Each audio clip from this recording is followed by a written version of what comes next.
Isang mensahe ng pananampalataya, halina't saksi sa milagrong imahe ng mahal na ina ng laging saklolo sa Hilongos, Leyte. Sa isang tahimik at masukal na bahagi ng kagubatan sa Hilongos, Leyte, natagpuan ng isang binatang taga-komunidad ang tila isang simpleng puting bato. Ngunit ang batong ito ay hindi pangkaraniwan, matapos niya itong buhatin, naisip niyang itapon ito. Subalit sa isang kababalaghan, muli niyang natagpuan ang bato sa kanyang harapan, na parabang ito'y muling bumalik sa kanya. Minsan pa niya itong inihagis, ngunit laking gulat niya nang makita niya uli ito sa kanyang daraanan.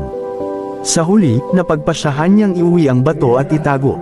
Ilang panahon nang lumipas, nagpakita ang mahal na Birheng Maria sa binata sa isang pangitain at sinabing ilagay ang bato sa isang maayos na lugar, sapagkat nais niyang ipakilala ang sarili sa kanyang mga anak.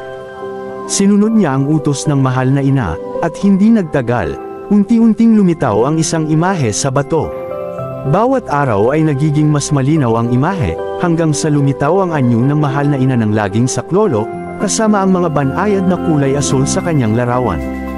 Ang milagrong ito ay humipo sa puso ng marami, isang tanda na ang mahal na ina ay naririto, nagmamasid at nag-aalaga sa atin ng may pagmamahal at malasakit. Ang banal na imaheng ito sa Hilongos ay hindi lamang isang milagro upang masaksihan. Ito ay isang malalim na paanyaya mula sa mahal na ina upang lumapit tayo sa Diyos sa pamamagitan ng kanyang pag-aalay ng tulong.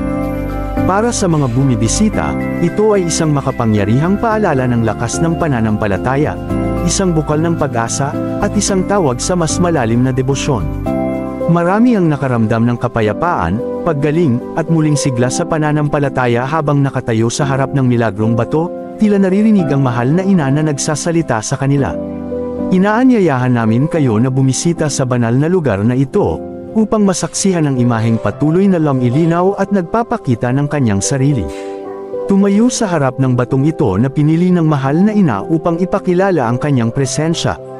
Hayaan ang milagro na ito na maging isang sandali ng grasya para sa inyo at sa inyong mga mahal sa buhay, isang inspirasyon upang muling pag-alabin ang pananampalataya at pagtitiwala sa kanyang kalinga. Halina't pumunta sa Hilongos, Leyte, at maranasan ang biyayang ipinagkaloob ng mahal na ina sa atin. Siya ay naghihintay, handang punuin ang inyong puso ng kapayapaan at pag-asa. Halina't saksihan ang patuloy na milagrong imahe ng mahal na ina ng laging saklolo. Paki-share po ang video na ito sa maraming tao.